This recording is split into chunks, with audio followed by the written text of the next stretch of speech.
马上就要过年了，你家的厨房里面是不是还少了一个真正的捞肉钩子？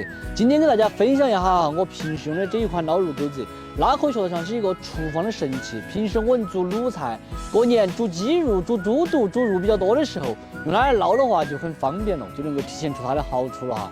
这个钩子呢，它是一个加粗的不锈钢材质哈，包括这些焊点，你可以看一下它打磨得非常的光滑。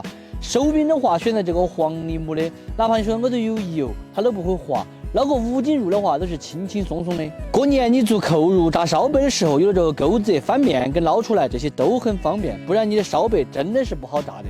像真正一个高品质的捞肉钩子哈，你屋头用过20年嘛，也没得问题嘛。但是它的价格却20块钱都不到，算下来1年1块钱不到哈，真的是实用又实惠。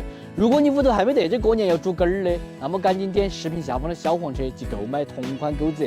建议哈选择50厘米的黄泥木家用款就可以了。